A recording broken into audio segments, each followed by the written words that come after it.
#worthy ministry, how to start a social justice project and love like a modern day Jesus. My name is Selys Rivera and I'll be your workshop leader for today. So about me.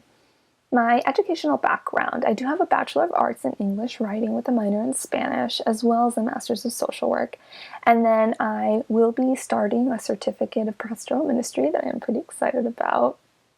As for career-wise, I thought I'd mention a couple of examples that relate to what we're talking about today. So the first is that I was a missionary with Disciples volunteering for 2 years. The first summer, I was with Yakima Christian Mission, and they work on food and land justice. And then the second year, I was with Urban Spirit, and they work more with economic justice. I've also written for Just Women, which was a magazine and Bible study and is now just a Bible study that covers spiritual and social justice issues specifically relating to women. And I am a member of the board now as well. I currently do work as a social worker. However, I do also own my own small business called Worth a Read 2 LLC. I offer freelance writing, editing services, as well as consulting to churches that would like to start a social justice project ministry and need a little extra help. And I do also have a blog as well with the same name. And then finally, as a resource, I thought I'd mention that I am the author of Social Justice Advocacy 101, How to Become a Social Justice Advocate from A to Z. Moving right along. So if you're here, I'm assuming that you've read the workshop description, but just in case, I thought I would cover it real quick. The Bible repeatedly shares stories of hope for the oppressed in societies that favor the privileged. Jesus himself consistently challenged the status quo and stood up for marginalized communities like the poor, the sick, the needy, the outcast, and the forgotten. As disciples of Christ, how can we follow in Jesus' footsteps in our current times and advocate for causes close to God's heart? Join this workshop to learn how to create a social justice project within your own church and transform your congregation's faith into action. So our syllabus for today, we'll be covering 4 specific steps. First, how to choose a cause inspired by Jesus' advocacy. Second, how to select the level of impact for that cause. Third, how to pick an advocacy method that matches that level of impact. 4, how to put your faith into action as a congregation. So first step, how to choose a cause inspired by Jesus' advocacy. What I did here was I found several scripture readings for you and your congregation to meditate on as you figure out what cause to do for your project. And with these scripture readings, I found examples of specific causes that Jesus advocated for within his ministry. So Jesus was in favor of diversity. To start, age, right? Both children as well as respecting parents, disability, the lame, and the blind. There's plenty of parables about that. Ethnicity, Samaritans, Gentiles, you name it, Israelites. Gender, there were female disciples that followed Jesus as well. Occupation, everybody knows about Matthew, right? The tax collector, the job that everybody hated. And then social class, poor will always be with you, inviting the poor to the table, to the feast, as well as disability, my apologies. And then just remember that in Disciples of Christ, within our mission, we serve all people. And we do also invite to the table for Thanksgiving. So keep that in mind. I also put here God's kingdom on earth. There are multiple ways to interpret that. Whether it's making earth look as close to heaven as we can. Jesus did more than just talk about how to get to heaven. Jesus was talking a lot about how to create the systemic change in their society based on God's values. And then I also put the oppressed and the persecuted. However, Jesus also challenged legal and religious authority.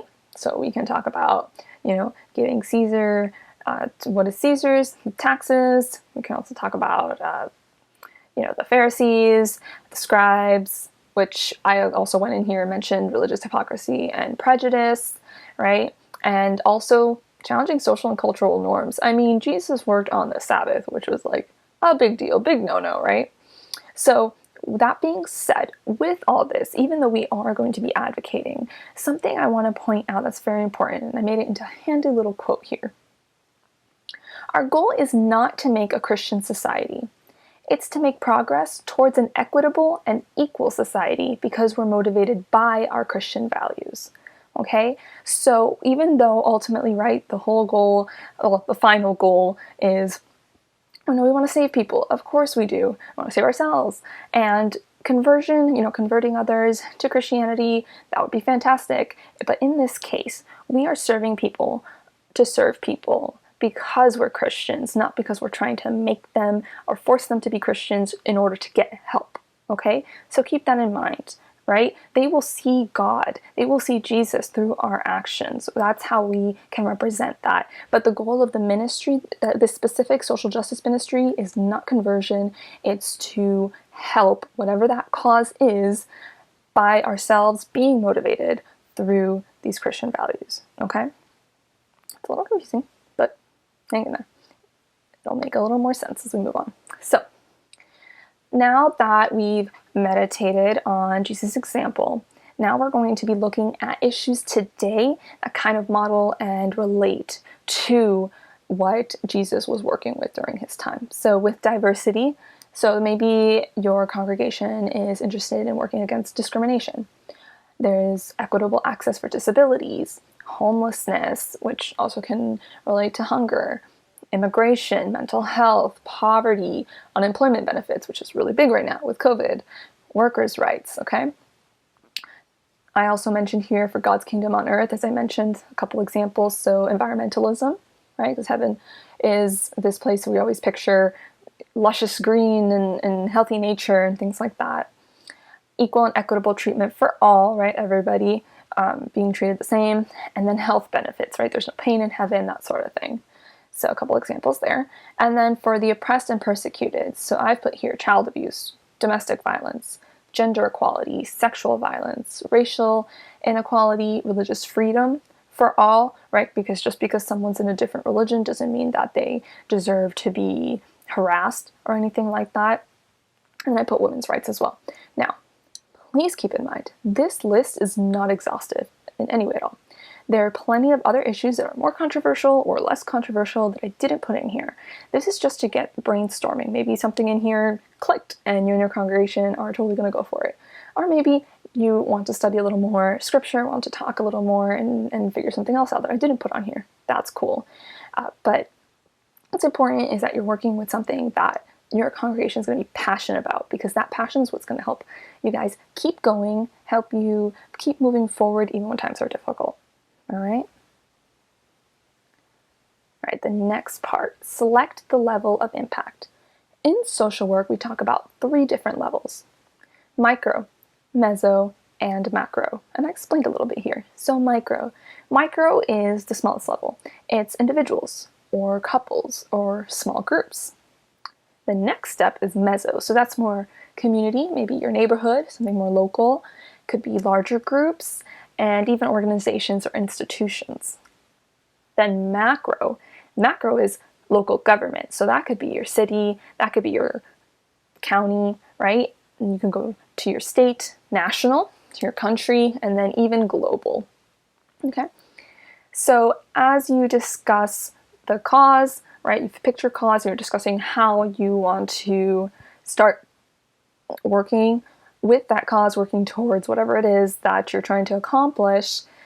Decide as a congregation where you want to start. You might want to start small, or you want to go big and go home. Whatever you decide, just make sure that you're all kind of going to put in the work, because it is a lot of work. Whatever you decide, it's going to be a lot of work. So you really need to make sure make sure you're passionate about it, so that you'll continue to be motivated to work through. All right. So to pick an advocacy method, what I did was I based it on that level of impact. So at this point, your congregation's picked a cause, you've picked a level of impact you want to have.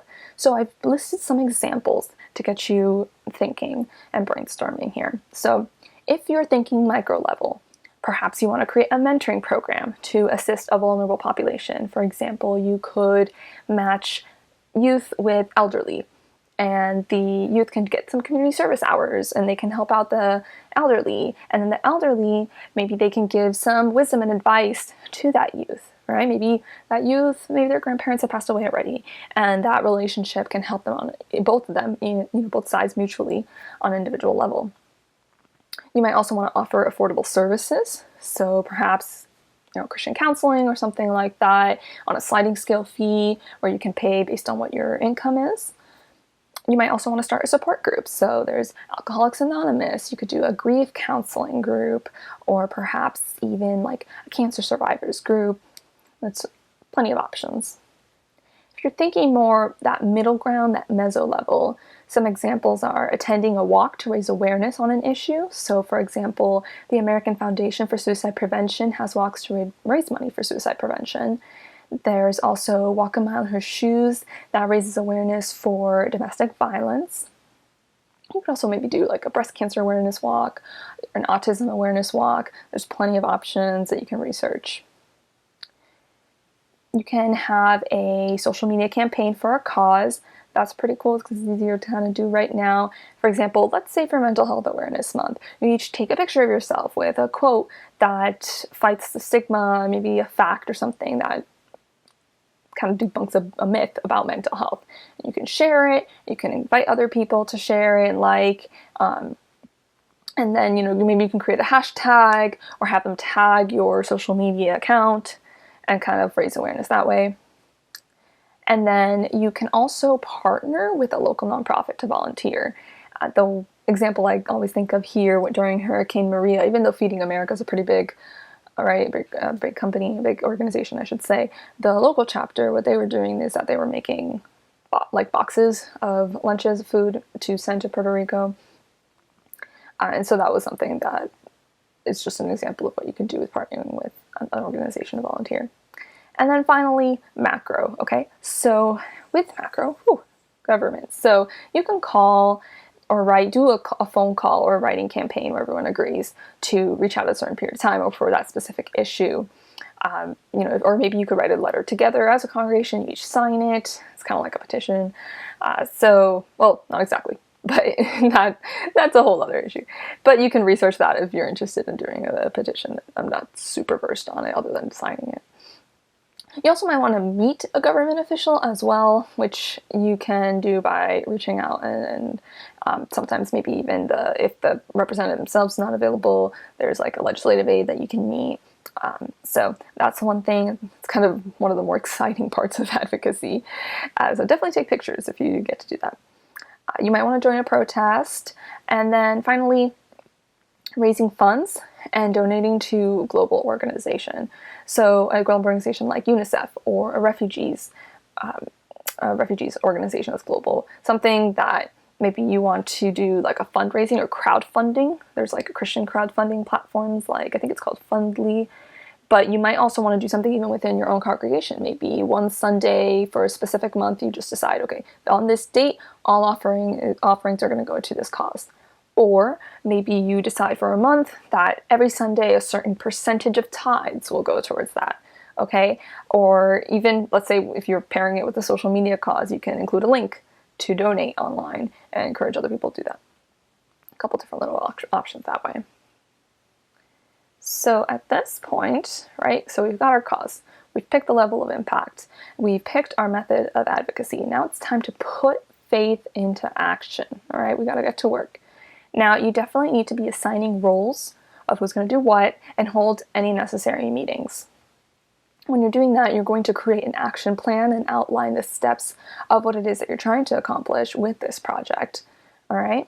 You do need to figure out finances. It's not just like raising funds for a global organization, like I mentioned. That might be your ultimate goal, so definitely have to do that. But for example, if you need to buy any materials or anything like that, that's something important to know, which is why I put that as the next bullet point to prepare and acquire materials. So for example, let's say for a walk, you all want to wear matching t-shirts with your church and maybe a slogan to raise awareness that you are getting involved, getting outside of your church.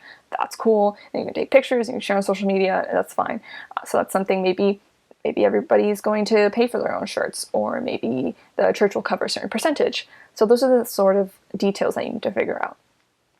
You do need to also attend trainings if they're applicable. So for example, if you're going to be doing Alcoholics Anonymous, okay, they have a very, very like step-by-step program that's very detailed, right? It's very big, so you're definitely going to need to make sure that you're following their program steps if you're going to be aligning yourself to that specific term of Alcoholics Anonymous.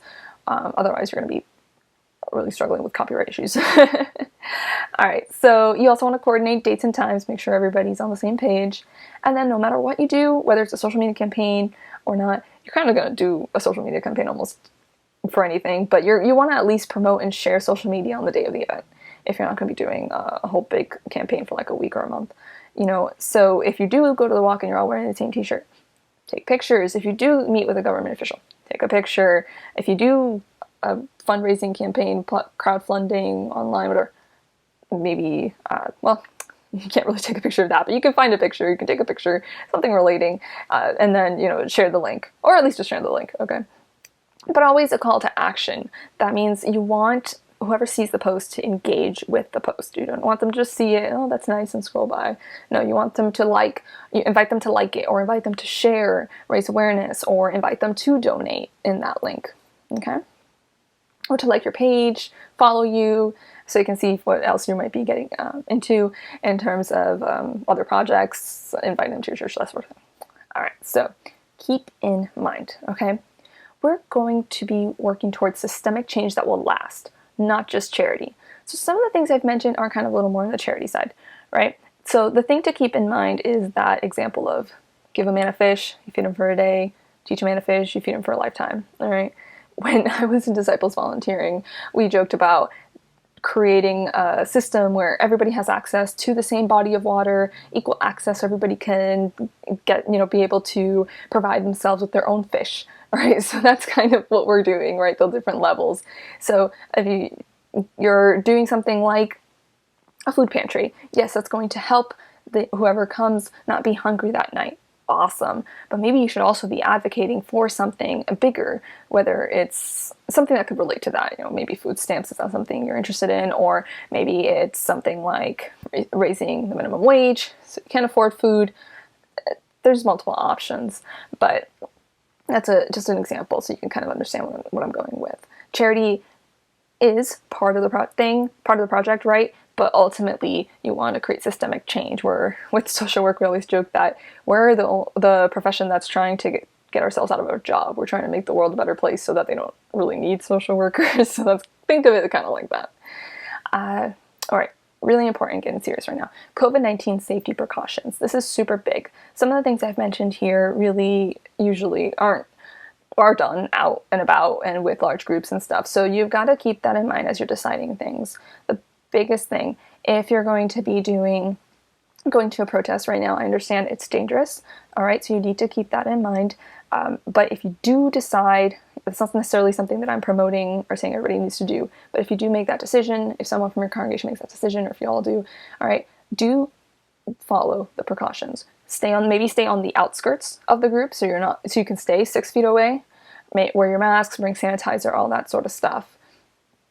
If you're going to be holding necessary meetings even within yourselves, maybe it's better to just do it over video conference. Social media campaigns, pretty easy to be doing this. Everybody could take pictures even from home, send it to whoever it is that's going to be posting it, or everybody could post individually and just use the hashtag that you created, tag the church, that sort of thing. Even actually, there are virtual walks where you can pledge how many miles you're going to do, and you walk the miles on your own, and then you're inputting it there into that website, or into that whatever that project is, or that organization that you're aligning yourself with. So there are plenty of options.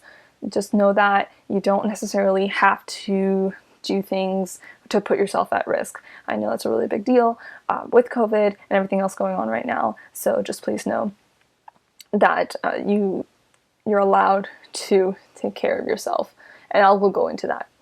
Now, important laws real quick before I go into safety. There are important laws that you're going to want to keep in mind. I'm not necessarily going to detail too much about those because it depends on what you're doing. But for example, if you're going to be doing a mental health thing like Alcoholics Anonymous, there's a law called HIPAA. For those of you who don't know, that's about confidentiality for health and private health information. So for that, you need to make sure that you're following that law and that you are protecting the health information of whoever's attending that group. Or if you want to do a counseling program, make sure that the counselor or therapist is licensed. Make sure you're following whatever laws you need to follow for that, especially if you're going to get to the point where you're making like accepting health insurance or something. But that's like, if you wanted to create a nonprofit, hey, like that's all you, but that's beyond my pay grade. Other than that, if you go to a protest, it's very real. You can get arrested. There are issues like that. That happens. So you need to know your rights, all right? Keep that in mind. It's all stuff that you can research. I don't have necessarily the time to go into all those details, but I wanted to make sure I at least touched on that so that you can see this really is serious work. You know, Jesus, there's a reason Jesus was crucified, right? It's more than just, of course, right, saving humanity, and we talk about, right, you know, being cleansed of our sins, but not just that. It's just that it's very important to know that Jesus was like upheaving the world around him. People don't like change, but change, the only constant is change. So, and we're trying to work towards good change. Okay, so keep that in mind. Finally, safety of yourself, your congregants, and vulnerable populations that you're working with. If it's more dangerous to bring vulnerable populations to come together, right, to your, you know, maybe like, for example, cancer survivors, someone who had cancer, that's definitely someone who's much more vulnerable to COVID. Maybe you want to host those support groups over webcam. That could be an option. Like I mentioned, maybe your congregation doesn't feel safe having, you know, coming together to do stuff. Maybe you prefer to do everything on social media. That's fine. Get started there and just, you know, do something. Everybody needs to do something, do our part, and ultimately together we'll be doing this work as a church with a big C.